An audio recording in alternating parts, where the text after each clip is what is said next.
የሳምንቱ የዓለማችን መነጋገሪያ ከሆኑ ፖለቲካል ጉዳዮች በተለይም አሜሪካና አውሮፓን የተለያየ አስተሳሰብ ሰጣ ገባ ያደረጋቸው በተፈጥሮ ጸጋ የበለጸገችው በአሜሪካ የግጭት ጥያቄ ስለቀረበላት ሀገር ስለ ግሪንላንድ መረጃ ከሪል ላይፍ ሎር ሚዲያ ያገኘነውን መረጃ ልናቀርብላችሁ ነው። ይመልከቱን። ይህ አፍሪ ኢትዮፕ ሚዲያ ነው፣ የሁሉ ጊዜ ተወዳጅ የናንተ ሚዲያ። ይህች ግሪንላንድ በዓለም ላይ ትልቁ እጅግ አስደናቂና እጅግ ሚስጥራዊ ደሴት ናት። ከፈረንሳይ በ3 እጥፍ የሚበልጥ ሲሆን ከ300 ዓመታት በላይ የዴንማርክ መንግሥት አካል ሆና ቆይታለች። ይህም በንድፈ ሐሳብ ዴንማርክን አህጉርን የምትሸፍን በዓለም ላይ 12ኛዋ የመሬት ስፋት ያላትና ከሩሲያ ውጪ በአውሮፓ ዋና ከተማ ያላት ትልቁ ሀገር ያደርጋታል። የግሪንላንድ ሰፊ ስፋት በአውሮፓ ሲተከል ከፖርቱጋል እስከ ፖላንድ ድረስ ሁሉንም ነገር ይሸፍናል። ነገር ግን ይህ ሁሉ ሰፊ መጠን ቢኖረውም በዓለም ላይ ትልቁ ደሴት ላይ ያለው ሕዝብ ወደ 56,000 የሚጠጋ ሕዝብ ብቻ ነው ያለው። ይህም ከአንዶራ ሕዝብ ቁጥር ያነሰ ነው። ይህም በስፔን እና በፈረንሳይ መካከል የተቆራረጠ ትንሽ ማይክሮስቴት ነው። ከእነዚህ 56,000 የግሪንላንድ ነዋሪዎች ውስጥ ከሦስቱ አንዱ እዚህ ላይ በአንድ ከተማ ውስጥ ይኖራል። የደሴቲቱ ዋና ከተማ ኑክ በተባለችው እና በእርግጥ በዚህ ግዙፍ የመሬት ገጽታ ላይ በጣም ጥቂት ሰዎች የሌሉበት ትልቁ ምክንያት አብዛኛው የደሴቲቱ ክፍል ቢያንስ ለጊዜው ሙሉ በሙሉ መኖሪያ የማይሆን በመሆኑ ነው። የደሴቲቱ 2/3ኛ ክፍል ከአርክቲክ ክበብ ዙሪያ ባሻገር ወደ ሰሜን ይዘልቃል። ይህም የፕላኔቷ ክልል ጉልህ የሆነ ቦታን ይቀበላል። ከሌሎች ቦታዎች ጋር ሲነጻጸር በጣም ያነሰ ኃይለኛ የፀሐይ ጨረር ነው። ምክንያቱም የፀሐይ ጨረሩ ወደ ከባቢ አየር ለመድረስ ረዘም ያለ ርቀት መጓዝ አለባቸው። ይህም ማለት የፀሐይ ጨረር እንደ ኢኳተር አካባቢ ካለው አካባቢ ይልቅ በጣም ሰፊ በሆነ የገጽታ ስፋት ላይ የተዘረጋ ሲሆን ጨረሮች በከባቢ አየር ውስጥ የሚጓዙበት ርቀት በጣም ያነሰ ነው። በመሰረቱ ይህ ማለት የፕላኔቷ ይህ ክፍል ከአማካይ በጣም ቀዝቃዛ ነው ማለት ነው። ነገር ግን በባህረ ሰላጤ ዥረት ተጽዕኖ ምክንያት ከሜክሲኮ ባህረ ሰላጤ ወደ ሰሜንና ከሰሜን አትላንቲክ ወደ አውሮፓ የሚፈሰው ሞቅ ያለ የውቅያኖስ ጅረት ብዙ የግሪንላንድ ክፍል እዚህ ላይ ካለው ኪክሮስ ከሚጠብቁት በላይ መለስተኛ የአየር ሁኔታ አለው በዋና ከተማዋና በትልቅ ከተማዋ ነው።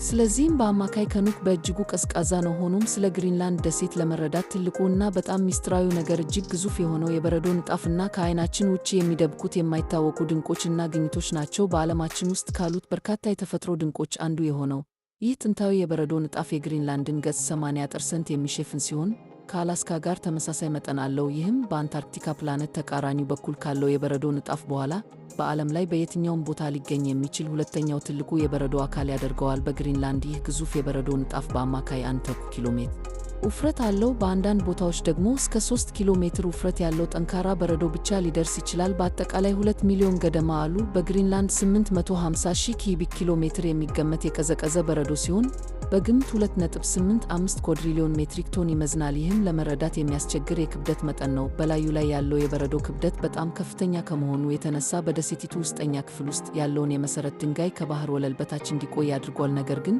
በደሴቲቱ ዳርቻ ዙሪያ ብዙ ተራሮች ስለሚገኙ የበረዶ ንጣፍ በአብዛኛው ግዙፍ ጎድጓዳ ሳህን በሚመስል ጂኦግራፊያል ቅርስ የተገደበ ነው። ስለዚህ የደሴቲቱ የባህር ዳርቻዎች በአብዛኛው ከዚህ የበረዶ ንጣፍና በጣም ቀዝቃዛ የሙቀት መጠኑ የጸዳ ናቸው። ለዚህም ነው በተፈጥሮ ለብዙ ሺህ ዓመታት የሰው ልጅ እንቅስቃሴ በባህር ዳርቻው ብቻ የተገደበው። በሳይንቲስቶች ከወረቀቱ የተቆፈሩት የበረዶ ኮሮች እንዳመለከቱት የበረዶ ንጣፍ ቢያንስ ባለፉት 18 ሚሊዮን ዓመታት የግሪንላንድን ከፍተኛ ክፍሎች ሸፍኗል። ዛሬ በደሴቲቱ ላይ ያለው ጥንታዊ በረዶ እስከ 1 ሚሊዮን ዓመት ዕድሜ ያለው ቢሆንም ስለዚህ በሰው ልጅ ታሪክ ውስጥ በሙሉ ማለት ይቻላል የዚህች ደሴት አብዛኛው ክፍል በዚህ የማይበገር የበረዶ ግድግዳ ስር ተዘግቷልና ከሱ በታች የተቆለፉት ምስጢሮች በቅርብ ጊዜ ብቻ ሊደረስባቸው ችለዋል። ለምሳሌ በ1966 ሳይንቲስቶች ከወረቀቱ ላይ የተቆፈሩት የበረዶ ኮሮች እንደሚያሳዩት የደለል ክምችት መኖር ግሪንላንድ ባለፉት ሚሊዮን ዓመታት ውስጥ ሙሉ በሙሉ በረዶ አልባ እና ቢያንስ አንድ ጊዜ አትክልት እንደነበረች ይገመታል። ይህም ትልቅ አስደንጋጭ ነገር ሆኖ ነበር። በጂኦሎጂካል አነጋገር ይህ በጣም የቅርብ ጊዜ ነው። ደሴቲቱ መጀመሪያ ላይ ከሚያስበው በላይ በጣም ደካማ እና ለአየር ንብረት ለውጥ ተጋላጭ እንደሆነች ይጠቁማል። ዛሬ በግሪንላንድ ላይ አንድ ትንሽ የደን አካባቢ ብቻ ደሴቲቱ ደቡባዊ ክፍል በጣም ርቆ ይገኛል። በዚህ ቦታ የበጋው የሙቀት መጠን ዛፎችን ለማቆየት በቂ አይደለምና በሁሉም ጎኖች ዙሪያውን የሚከቡ ትላልቅ 1500 ሜትር ከፍታ ያላቸው ተራሮች አሉ። ይህም ወደ ሰሜን ትንሽ ርቀት ላይ ከሚነፍሱት ቀዝቃዛ እና ፈጣን ነፋሶች ለመጠበቅ ያገለግላል። ነገር ግን ከዚህ ትንሽ የ15 ኪሎ ሜትር ርዝመት ያለው የዛፎችና የደን ኪስ በስተቀር የተቀረው በረዶ ድንጋዮች፣ ቁጥቋጦዎችና የተበታተኑ የሰውና የእንስሳት ሕይወት ኪስ ብቻ ነው። ወደፊት ግን በደቡብ ውስጥ ያለው ይህ ትንሽ የተፈጥሮ ሕይወት ኪስ በቀሪው የደሴቲቱ ክፍል ላይ ለሚሰራጭ የትውልድ ነጥብ ሊሆን ይችላል፣ ምክንያቱም አብዛኛውን የሚሸፍነው ግዙፍ የበረዶ ንጣፍ ለበጉም ለከፋም በአሁኑ ጊዜ እየቀለጠ ነው። የናሳ የጄት ፕሮፐልሽን ላቦራቶሪ ተመራማሪዎች ከረጅም ጊዜ በፊት በ2006 በግሪንላንድ ላይ ያሉት የበረዶ ንጣፍና የበረዶ ግግር በዓመት በ217 ኪዩቢክ ኪሎ ሜትር ያህል እየቀለጡ እንደነበር ዘግበዋል። ይህም ከ2001 በፊት ከነበሩት 5 ዓመታት በፊት ከቀለጡበት በእጥፍ የሚበልጥ ፍጥነት ነበር። በዓለም ዙሪያ ያለው የአየር ንብረት እየሞቀ ሲሄድ የሙቀት መጠኑ ከዓለም አቀፍ አማካይ በእጥፍ የሚጨምርበት፣ ከአርክቲክ የበለጠ ከፍተኛ ተጽዕኖ እያሳደረበት ያለ ቦታ የለም። ከአርክቲክ በላይ 2/3 የደሴቲቱ ክፍል ተዘርግቶና በአካባቢው አማካይ የሙቀት መጠን ከ3 እስከ 9 ዲግሪ ሴልሺየስ እንደሚጨምር የሚገመተው የግሪንላንድ የበረዶ ንጣፍ በከፍተኛ ሁኔታ ተጋላጭ ነው። በአሁኑ ጊዜ ከሌሎች አካባቢዎች በበለጠ ተጋላጭ ናቸው። ደሴቲቱ በዓመት ወደ 200 ቢሊዮን ሜትሪክ ቶን በረዶ እያጣች እንደሆነ ተገምቷልና ጥናቶች እንደሚያሳዩት ይህ በዚህ ክፍለ ዘመን መጨረሻ ላይ የዓለም የባህር መጠን በ30 ሴንቲሜትር አካባቢ እንዲጨምር ሊያደርግ ይችላል። ይህ የመቅለጥ ፍጥነት ያለማቋረጥ ከቀጠለ ወይም በአሁኑ አዝማሚያዎች ከጨመረ በደሴቲቱ ላይ ያለው አጠቃላይ 2,850,000 ኪዩቢክ ኪሎ ሜትር የበረዶ መጠን በጥቂት ምዕተ ዓመታት ውስጥ ሙሉ በሙሉ ሊቀልጥ ይችላል። አንድ ብልጭታ በጂኦሎጂካል ጊዜ ውስጥ ብዙውን ጊዜ በሚሊዮን የሚቆጠሩ ዓመታትን የሚሸፍን ነው። ይህ እውን ከሆነ የግሪንላንድ የበረዶ ግግር በዓለም ላይ ካሉት ውቅያኖሶች በሙሉ የበለጠ የውሃ መጠን አስተዋጽኦ ያደርጋል። ይህም ከሜክሲኮ ባሕረ ሰላጤ ሙሉ በሙሉ የሚበልጥ ሲሆን ይህም ወደ 7 ሜትር የሚጠጋ አስከፊ የዓለም የባህር ከፍታ መጨመር ያስከትላል። ይህም በዛሬው ጊዜ በዓለም ላይ ያሉትን ሁሉንም ዋና ዋና የባህር ዳርቻ ከተሞች ማለት ይቻላል ያጥለቀልቃልና የፕላኔታን አጠቃላይ ጂኦግራፊ በእጅጉ ይለውጣል። አብዛኛው የፍሎሪዳና የደቡባዊ ሉዊዚያና ከባህር በታች ይቀበር ነበር። እንደ ማያሚ እና ኒው ኦርሊንስ ያሉ ዋና ዋና ከተሞችን ጨምሮ የሳን ፍራንሲስኮ ቤይ በከፍተኛ ሁኔታ እየሰፋ ይሄዳል። እንደ ሳክራሜንቶ እና ስቶክተን ያሉ ከተሞችን ጨምሮ ጥሩ የባሃማስ ክፍል ሙሉ በሙሉ ይጠመዳል። እንደ ኔዘርላንድስ፣ ቤልጂየም እና ሰሜን ምዕራብ ጀርመን ያሉ በሰሜን ምዕራብ አውሮፓ ዝቅተኛ ቦታዎች ጉልህ ክፍል በከፍተኛ ሁኔታ በጎርፍ ይጥለቀልቃል። እንዲሁም በጣሊያን ውስጥ በፖ ሸለቆ ውስጥ ጉልህ ቦታዎች ግኒስንና በግብፅ ውስጥ ዝቅተኛው የናይል ዴልታ የግብፅ ሁለተኛዋ ትልቅ ከተማ አሌክሳንድራን ጨምሮ አብዛኛው የደቡባዊ ኢራቅ ክፍል ከአብዛኛው የባንግላዴሽ ክፍል ነው። በህንድ ውስጥ ከሚገኙት በርካታ የምዕራብ ቤንጋል ደሴቶች ጋር በዓለም ላይ በጣም ሕዝብ ከሚበዛባቸው ቦታዎች መካከል ጥቂቶቹ ናቸው። በቬትናም ውስጥ የሚገኘው የታችኛው የሜኮንግ ዴልታ አብዛኛው ክፍል የሆ ጂ ሚን ከተማን ጨምሮ ሙሉ በሙሉ በጎርፍ ይጥለቀለቃል። እንዲሁም በምስራቅ ቻይና ከፍተኛ ዝቅተኛ ቦታዎች እንደ ሻንጋይ እና ቲያንጂን ያሉ ዋና ዋና የዓለም ከተሞች በአጭሩ የግሪንላንድ የበረዶ ንጣፍ በጥቂት ምዕተ ዓመታት ውስጥ ሙሉ በሙሉ ቢቀልጥ ዛሬ በዓለም ዙሪያ በመቶ ሚሊዮኖች የሚቆጠሩ ሰዎችን ቤቶች ቀስ በቀስ ያጥለቀልቃልና ለዘመናዊው የሰው ልጅ ማህበረሰብ ሙሉ በሙሉ አደገኛ ይሆናልና እንደዚህ ባለ ከፍተኛ መጠን ያለው የንጹህ ውሃ መጠን በድንገት በዙሪያው ባለው ጨዋማ ውቅያኖስ ውስጥ ይጨመራል። እንዲሁም በአሁኑ ጊዜ ሙቀትን ወደ አውሮፓ የሚያመጣውን የባሕረ ሰላጤ ዥረት ዝውውር ሥርዓት በከፍተኛ ሁኔታ ሊያስተጓጉል ይችላል። ስለዚህም አውሮፓን ከዛሬው ይልቅ ቀዝቃዛ አህጉር ሊያደርገው ይችላል። ነገር ግን በተመሳሳይ ጊዜ በግሪንላንድ ላይ ያለውን በረዶ በሙሉ ማስወገድ በመጨረሻ በታሪክ ለመጀመሪያ ጊዜ በምድር ላይ ካሉት ታላላቅ የመሬት ቅርሶች አንዱ የሆነውን መሬት ለሰው ልጆች እና ከሱ በታች የተደበቁትን ምስጢሮች ሁሉ ያሳያል። ነገር ግን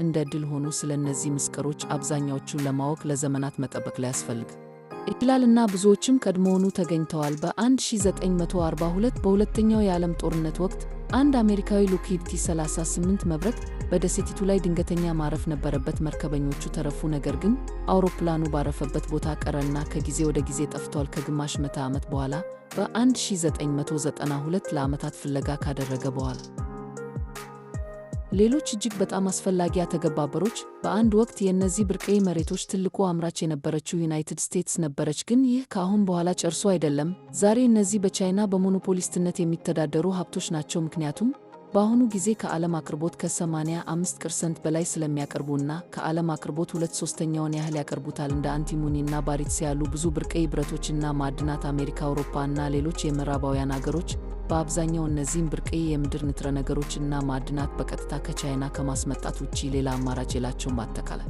በ21ኛው ክፍለ ዘመን የዩናይትድ ስቴትስ ትልቁ የጂኦፖለቲካዊ ተቃዋሚ እንደሆነች ተደርጋ ትቆጠራለች። ነገር ግን የግሪንላንድ ሙቀት መጨመርና የበረዶ ንጣፍ መቅለጥ ይህንን አጠቃላይ ስሌት ሙሉ በሙሉ እየለወጠው ነው። ምክንያቱም አሁን በአጠቃላይ እንደሚታመንበት ግሪንላንድ ከቻይና በኋላ ሁለተኛው ከፍተኛ መጠን ያለው ብርቅዬ መሬቶች መኖሪያ ናት። ድንገተኛና ልዩ ስትራቴጂካዊ ጠቀሜታ ቀደም ሲል ችላ የተባለችው እና ርቃ የምትገኘው የደሴቲቱ ደቡባዊ ጠረፍ ላይ የምትገኘው ናርሶክ ትንሽ ከተማ ናት። ወደ 1700 የሚጠጉ ሰዎች ብቻ የሚኖሩባት ይህች ከተማ በአሁኑ ጊዜ በዓለም ላይ በየትኛውም ቦታ የሚገኙ ከ2000 በታች ነዋሪዎች ያሏት እጅግ በጣም አስፈላጊ የሆነች ትንሽ ከተማ ናት። ምክንያቱም በዙሪያዋ ያሉት ሸካራ እና ድንጋያማ ኮረብቶች አሁን ከምድር ብርቅዬ የምድር ማዕድናት አቅርቦት ውስጥ 1/4ኛውን እንደሚይዙ ይገመታል። ክቫኔፍዘልድ በመባል የሚታወቀው በእነዚህ ኮረብቶች ውስጥ የሚገኝ አንድ የማዕድን ክምችት በዓለም ላይ ሁለተኛው ትልቁ ብርቅዬ የምድር ኦክሳይድ ክምችት ሲሆን ወደ 11 ሚሊዮን የሚጠጋ ነው ተብሏል። ስለዚህ በእውነቱ የግሪንላንድ የወደፊት ጂኦግራፊ ከጥቂት መቶ ዓመታት በኋላ በመሰረቱ የማንም ሰው ምርጥ ግምት ነው። ነገር ግን ያለምንም ጥርጥር ዛሬ በግሪንላንድ ላይ ከ3 ኪሎ ሜትር በረዶ በታች የተደበቁ በጣም አስፈላጊ ነገሮች፣ ሀብቶች እና ጥሬ ዕቃዎች በተለይም ሃይድሮካርቦኖች እና ብርቅዬ የምድር ንጥረ ነገሮች እና ማዕድናት ናቸው። የዩናይትድ ስቴትስ የጂኦሎጂ ጥናት ከዚህ በፊት እንደገመተው በአጠቃላይ 141 ቢሊዮን በርሜል ሃይድሮካርቦኖች አሉ ብለው ያምናሉ። ከ141 ቢሊዮን በርሜል ሃይድሮካርቦኖች ውስጥ ፕላኔቶ ላይ ያልተገኘው ዘይት 13% እና ከ30% የሚሆነው ያልተገኘው የተፈጥሮ ጋዝ ከግሪንላንድ ወለል በታች ሳይነካ። እነዚህ የሀብት ግምቶች ትክክል ከሆኑ እና እውን ከሆኑ ግሪንላንድ እንደ ኢራቅ ያህል ዘይት እና የተፈጥሮ ጋዝ ይኖረዋልና በዓለም ላይ ካሉ ከማንኛውም ሀገር 5ኛ ወይም 6ኛ ትልቁ የሃይድሮካርቦን ክምችት ይኖረዋል። ግሪንላንድ የአውሮፓ ሕብረትና የኔቶ አባል ሀገር የሆነችው ዴንማርክ የግዛት ይዞታ ሆና መቀጠሏን ስለቀጠለ እነዚህ ክምችቶች በንድፈ ሐሳብ የአውሮፓን የኃይል ነፃነት እንደ ሩሲያ ወይም ኢራን ካሉ ሌሎች ሀገራት በከፍተኛ ሁኔታ ለማሳደግ ሊረዱ ይችላሉ። ነገር ግን ከነዳጅና ጋዝ ባሻገር ከግሪንላንድ በታች የተደበቁ የበለጠ አስደሳች ሀብቶች ብርቅዬ የምድር ንጥረ ነገሮች እና ማዕድናት ሊሆኑ ይችላሉ። እነዚህ ከሁለተኛ ደረጃ ትምህርት ቤት የኬሚስትሪ ክፍል ጀምሮ የረሷቸውን የወቅታዊ ንጥረ ነገሮች ሰንጠረዥ ክፍል የሚይዙ ሀብቶች ናቸው። ነገር ግን መረዳት ያለብዎት ትልቁ ነገር እነዚህ ሀብቶች ከሁሉም ነገር እስከ ስማርትፎኖች፣ የኤሌክትሪክ መኪኖች፣ የኤምአርአይ ማሽኖች፣ የጦር ጄቶች እና ሌሎች በደርዘን የሚቆጠሩ ሌሎች ቴክኖሎጂዎችን ለማጎልበት ወሳኝ መሆናቸው ነው። ሌሎች እጅግ በጣም አስፈላጊ አተገባበሮች በአንድ ወቅት የእነዚህ ብርቅዬ መሬቶች ትልቁ አምራች የነበረችው ዩናይትድ ስቴትስ ነበረች። ግን ይህ ከአሁን በኋላ ጨርሶ አይደለም። ዛሬ እነዚህ በቻይና በሞኖፖሊስትነት የሚተዳደሩ ሀብቶች ናቸው። ምክንያቱም በአሁኑ ጊዜ ከዓለም አቅርቦት ከ85% በላይ ስለሚያቀርቡና ከዓለም አቅርቦት 2/3ኛውን ያህል ያቀርቡታል። እንደ አንቲሙኒ እና ባሪትስ ያሉ ብዙ ብርቅዬ ብረቶችና ማዕድናት አሜሪካ፣ አውሮፓ እና ሌሎች የምዕራባውያን አገሮች በአብዛኛው እነዚህም ብርቅዬ የምድር ንጥረ ነገሮች እና ማዕድናት በቀጥታ ከቻይና ከማስመጣት ውጪ ሌላ አማራጭ የላቸውም። በአጠቃላይ 21ኛው ክፍለ ዘመን የዩናይትድ ስቴትስ ትልቁ የጂኦፖለቲካዊ ተቃዋሚ እንደሆነች ተደርጋ ትቆጠራለች። ነገር ግን የግሪንላንድ ሙቀት መጨመር እና የበረዶ ንጣፍ መቅለጥ ይህንን አጠቃላይ ስሌት ሙሉ በሙሉ እየለወጠው ነው። ምክንያቱም አሁን በአጠቃላይ እንደሚታመንበት ግሪንላንድ ከቻይና በኋላ ሁለተኛው ከፍተኛ መጠን ያለው ብርቅዬ መሬቶች መኖሪያ ናት። ድንገተኛና ልዩ ስትራቴጂካዊ ጠቀሜታ ቀደም ሲል ችላ የተባለችው እና ርቃ የምትገኘው የደሴቲቱ ደቡባዊ ጠረፍ ላይ የምትገኘው ናርሶክ ትንሽ ከተማ ናት። ወደ 700 የሚጠጉ ሰዎች ብቻ የሚኖሩባት ይህች በአሁኑ ጊዜ በዓለም ላይ በየትኛውም ቦታ ከ2000 በታች ሰዎች ያላት በጣም ስትራቴጂካዊ ጠቀሜታ ያላት ትንሽ ከተማ ናት። ምክንያቱም በዙሪያዋ ያሉት ሸካራ እና ድንጋያማ ኮረብቶች አሁን ከምድር ብርቅዬ የምድር ማዕድናት አቅርቦት ውስጥ 1/4ኛውን እንደሚይዙ ይገመታል። ክቫኔፍዘልድ በመባል በሚታወቀው በእነዚህ ኮረብቶች ውስጥ የሚገኝ አንድ የማዕድን ክምችት ቦታ በዓለም ላይ ሁለተኛው ትልቁ ብርቅዬ የምድር ኦክሳይድ ክምችት እንደሆነ ተነግሯል። ይህም ወደ 11 ሚሊዮን አካባቢ ነው ሚሊዮን ቶን እና እስካሁን ድረስ 270,000 ቶን አካባቢ ያልተገኘ ስድስተኛው ትልቁ የዩራኒየም ክምችት ነው። እነዚህ ግምቶች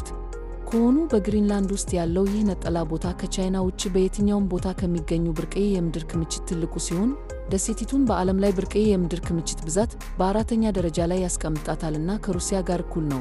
እንዲሁም የዚህ ጣቢያ የዩራኒየም ክምችት ብቻ ከቻይና ታዋቂ ክምችት ጋር እኩል ነው ማለት ነው እና ግሪንላንድን በዓለም ላይ በታወቁ የዩራኒየም ክምችት 9ኛ ደረጃ ላይ ትገኛለች እና ይህ ሁሉ ከአንድ ክምችት ብቻ የመጣ ነው። በእነዚህ ግምቶች መሰረት ከመላው ዓለም የተውጣጡ የማዕድን ኩባንያዎች፣ ቢሊዮነሮች እና ግዛቶች የግሪንላንድን ትናንሽ መንደሮች ለዓመታት ሲያስተስ ቆይተዋል። በግሪንላንድ ውስጥ ያለው ጉዳይ እጅግ በጣም የሚከፋፍል ነው። በአንድ በኩል የግሪንላንድን የሀብት ማውጣት ኢንዱስትሪ ማስፋፋት ለደሴቲቱ ሀገር ከፍተኛ መጠን ያለው ገንዘብ ሊያቀርብና በመጨረሻም ከዴንማርክ የገንዘብና የሕግ ነፃነታቸውን ሊያረጋግጥ ይችላል። ከዘመናት የቅኝ ግዛት ዘመን በኋላ ግሪንላንድ ከ40 ዓመታት በፊት ከኮፐንሃገን የቤት አስተዳደር ቢሰጥም በ1979 ዴንማርክ የደሴቲቱን የውጭ ፖሊሲ ሙሉ በሙሉ ማስተዳደር ቀጥላለች እና የግሪንላንድን መንግስት ወደ $600 ሚሊዮን ዓመታዊ ድጎማ ታቀርባለች። ይህም ከጠቅላላው ዓመታዊ የመንግስት በጀት 60% ያህል ነው። ስለዚህ የግሪንላንድ መንግስት አሁን እና አርክቲክ መሞቅ ሲቀጥል የባህር በረዶ በመጨረሻ ምናልባትም በሚቀጥሉት 10 ዓመታት መጀመሪያ ላይ በበጋ ወራት ምንም አይነት የባህር በረዶ አይኖርም። ይህም በሰሜን ሩሲያ ውሃዎች በኩል ሰሜናዊ የባህር መንገድ በመባል የሚታወቀውን አዲስ የንግድ መስመር ይከፍታል። ይህ የማይቀር ነገር የጭነት ኮንቴይነሮች በአንድ በኩል በምስራቅ እስያ መካከል የሚጓዙበትን የንግድ ርቀት በእጅጉ ያሳጥረዋል። በሌላ በኩል ደግሞ በአውሮፓ እና በሰሜን አሜሪካ፣ በምስራቅ እስያ እና በምዕራቡ ዓለም ኢኮኖሚዎች መካከል ያለውን የንግድ ጊዜ በከፍተኛ ሁኔታ ያፋጥነዋል። ይህም በሱዌዝ ቦይ ወይም በደቡብ አፍሪካ ጫፍ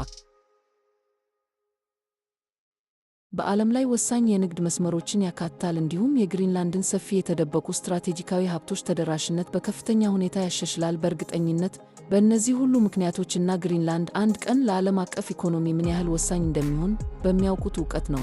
በዩናይትድ ስቴትስ የትራምፕ አስተዳደር በ2019 ደሴቲቱን ከዴንማርክ የመግዛት ሐሳብን ለምን እንደዘፈነ እና ዋሽንግተን እዚያ ያሉትን ሁሉንም የቻይና ኩባንያዎች ኢንቨስትመንት ለማገድ በኮፐንሃገን ላይ የማያቋርጥ ጫና እንዳሳደረች ነው።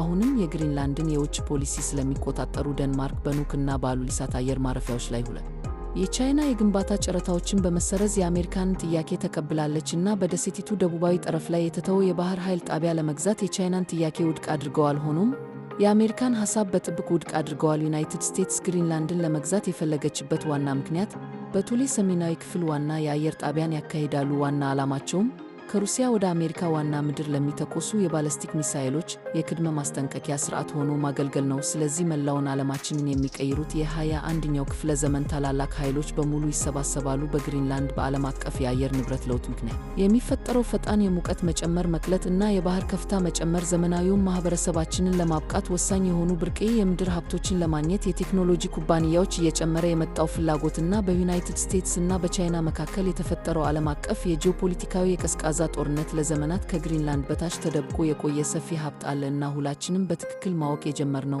አሁን ነው። ነገር ግን ግሪንላንድ እንደ ሃይድሮካርቦን እና ብርቅዬ ምድር ባሉ ሀብቶች የበለጸገች ብትሆንም ግሪንላንድ በሌላ ዋና ሀብት ማለትም በምግብ ሀብታም ለመሆን ረጅም ጊዜ ይወስዳል። በአሁኑ ጊዜ የግሪንላንድ መሬት 0.002% ብቻ ለእርሻ ተስማሚ እና ለግብርና ተስማሚ ነው።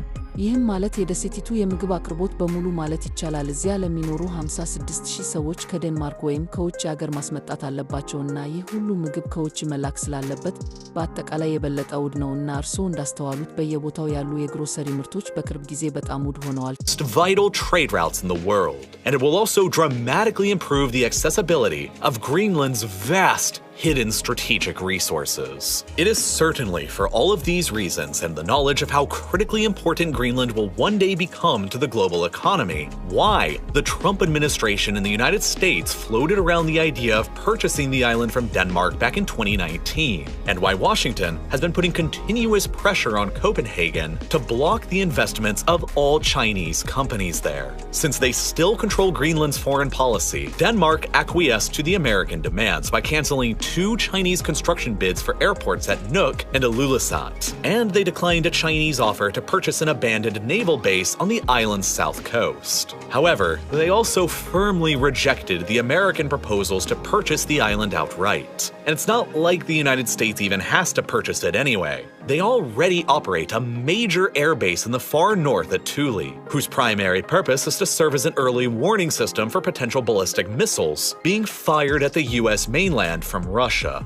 The greatest forces of the 21st century that are reshaping our entire world all, therefore, converge at Greenland. Rapid warming, melting, and sea level rise caused by global climate change, the increasing demand of technology companies for rare earth resources that are vital to power our modern society, and the emerging global geopolitical Cold War between the United States and China. There is vast wealth that has been hiding beneath Greenland for centuries, and it's only now that we've all begun to actually recognize it. But while Greenland may be rich in resources like hydrocarbons and rare earths, it will take a very long time for Greenland to ever be rich in another major resource: food. At the present, only 0.002% of Greenland's land is actually arable and suitable for agriculture, which means that nearly all of the island's food supply for the 56,000 people who live there today has to be imported from Denmark or from abroad. And since all of this food has to be imported, it's generally more expensive. And as you've almost certainly noticed,